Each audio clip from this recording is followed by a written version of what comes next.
Hello again, welcome back to Good Morning Britain and the Good Morning Britain Gallery. Now, I've snuck out to the gallery for a very important reason. We have Renée Zellweger here, Bridget Jones, who's very comfortable in this gallery, aren't you? Home sweet home. Hi, everybody. You can't see this sea of faces, but you made good friends with them. Now, tell us why you came to visit us kind of this time last year, wasn't it? Yeah, it was actually. I can't believe it's been a year. Work experience. Yes, work experience. Bridget Jones is now a news producer. So we had to learn what her job was all about, and everybody in the gallery was very generous to let us come in amongst the controlled chaos. Bridget Jones is a success in this movie, isn't she? She's doing well for herself, She's got awards. She has. She's a TV producer. Yes. And you came to us, and then in return for us sharing our innermost secrets with you, you then stole our crew. We poached your crew. Renée, who now think they're big Hollywood stars. They kind of are. And are unbearable, quite say. frankly. Can we see them? These are the. We've got Erin, the director here. We've got John, Vision Victor. We've got Laura's one of our Take-Time team. Yes. Who tries valiantly to keep us in check because we all talk way too much. Erin, did you bribe her, beg? Yeah. All of that? So we met Renée, and I said to Renée and Sharon Maguire, the director, I said, well, I did A-level drama, so I'm available for the film. And then Pathetically desperate. yeah, I was desperate. Yeah, I'm just trying Did you just feel sorry for him? No, that was it. He was brilliant. And there's no way you can replicate this, the things that go on. And what's so extraordinary, and I don't know that people actually know, but that while he was acting as a director in our gallery at Bridget Jones' news program, he was actually directing the television cameras, which were live and recording. It's really difficult. You were fantastic. He got all his lines in, and he managed to make beautiful shots for our film. I mean, so impressive. Cheers, everyone. A round of applause. Come on. Here we go.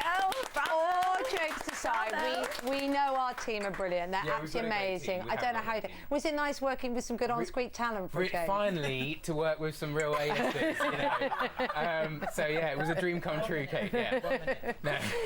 And then really, let's talk about the movie because it's not all about our team, is it? Well, kind of. It kind of was. Honestly, I don't know what we would have done without you. And John and Laura, you guys were brilliant, really. And it was so much fun. It was really fun. Oh, it was so much fun. What's going on? We got Mr. Darcy, who you're supposed to have lived happily ever after with. Right. And then there appears to be some kind of Mr. Dreamy here as well. Now, who's he? Yes. Lovely Patrick Dempsey came on board for this incarnation, and I'm so glad. He plays Jack the American. She's back as Bridget Jones, and we all love her. And I've sometimes been compared a little bit with Bridget Jones, not for the lovable reason, tragically, because I make a fool of myself all the time.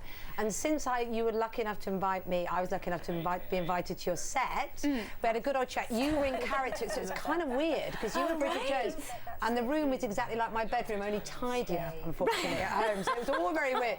I've now revealed my bottom on public as well as you did in the first thing. I'll tell you about that later. Oh, I can't wait. Why do you think we love Bridget Jones so much? What is it about her? Her humanity.